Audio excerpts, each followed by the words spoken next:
It's a beautiful afternoon. I'm so grateful to you for being out here. It warms my heart to see so many of you. Thank you, thank you, thank you. Thank you for being here. Thank you so much. Thank you, Marietta. You know, if there was any doubt about it, we got the news that made it official just a couple days ago that our President-elect Joe Biden defeated Donald Trump here in Georgia.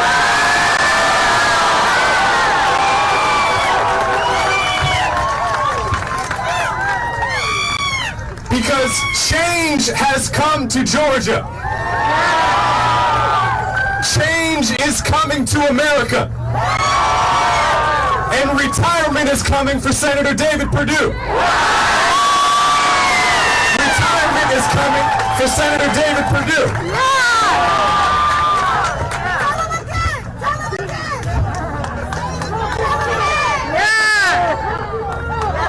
Retirement is coming for Senator David Perdue. See, we have problems to solve and things to do and work to get done.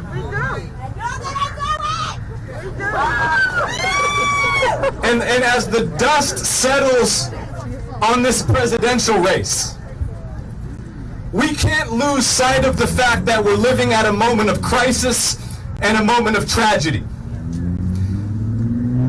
That we've lost nearly 250,000 of our fellow Americans to this virus in the last 8 months. That millions have lost jobs and homes and livelihoods and financial security. We're living at a moment of crisis. And we've been terribly misled this year. It didn't have to be this way. But the nightmare is ending. Trump is leaving. And people who know what they're doing will be making decisions for us.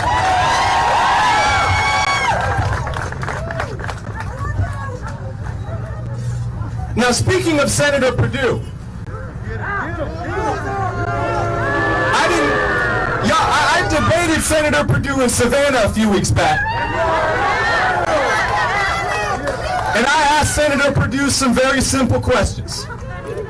I asked Senator Perdue why he had lied to us and told us COVID-19 was no deadlier than the flu while he was trading medical and vaccine stocks. I asked Senator Perdue why he had voted 4 times to take health care away from people with pre-existing conditions. Senator Perdue didn't like those questions. Because, y'all, I don't think that anyone has told the truth to David Perdue's face in about 30 years. He didn't like those questions. He canceled our next debate. Perdue is chicken.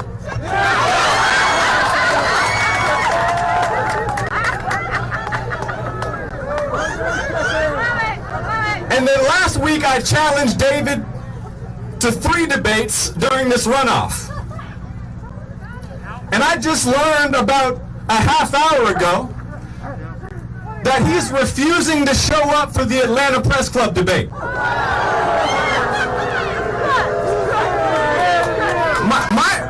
If David Perdue doesn't want to answer questions in public about his record and debate his opponent, that's fine. He just shouldn't run for re-election to the U.S. Senate.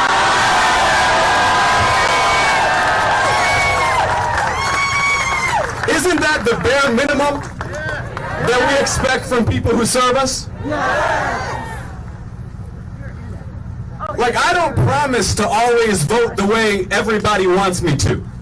And y'all shouldn't trust any candidate who does. But what I do promise you is that I'll come out and defend my record in public. I'll answer questions in public. I'll approach the people with an open heart and an open mind and a willingness to change my mind. I'll listen to criticism and scrutiny. I mean, isn't that what public service is all about?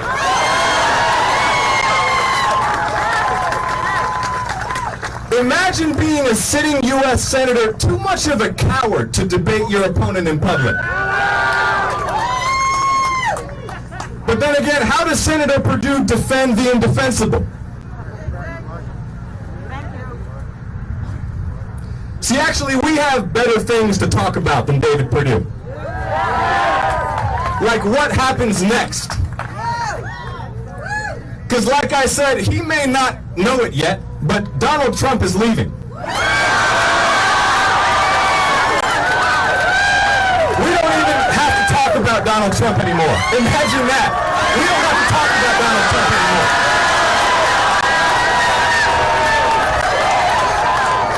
Because I'm tired of talking about Donald Trump. And if you're wondering what it is you've been feeling in your heart and in your soul for these last few days that maybe we haven't felt in a while, that's called hope.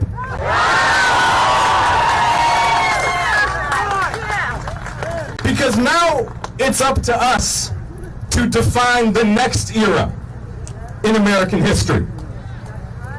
And to define and stand up for the values that will guide us as we do that work.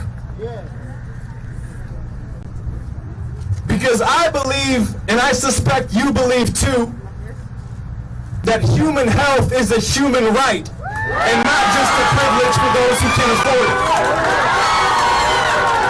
That we have a moral obligation to leave future generations a clean and beautiful and healthy and habitable planet.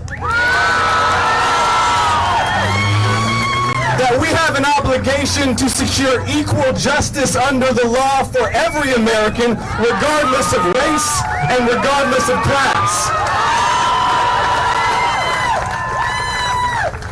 That in a public health emergency, we should be guided by public health experts who know what they're doing and not politicians who don't.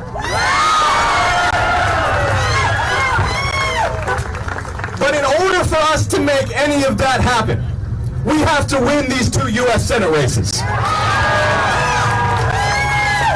In order for President-elect Biden and Vice President-elect Harris to be able to get anything done, to get us out of this pandemic, to invest in economic recovery, we have to win these 2 U.S. Senate races.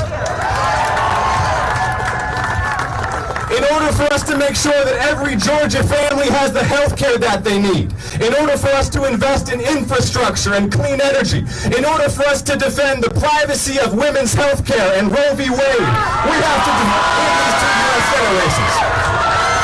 So my question for you, Marietta, is are you ready to work? Are you ready to organize and mobilize and register voters and turn out the people and get the people back out to the polls for January 5th? Are you ready to work?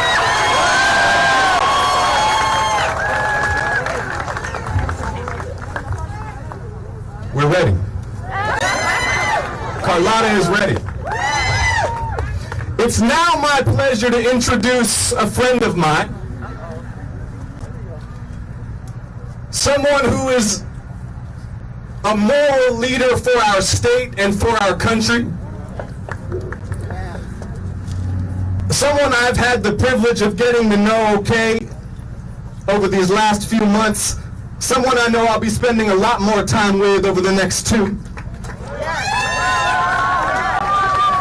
Will y'all please join me in giving a warm Marietta welcome to one of the 2 next U.S. Senators to represent Georgia, the lovely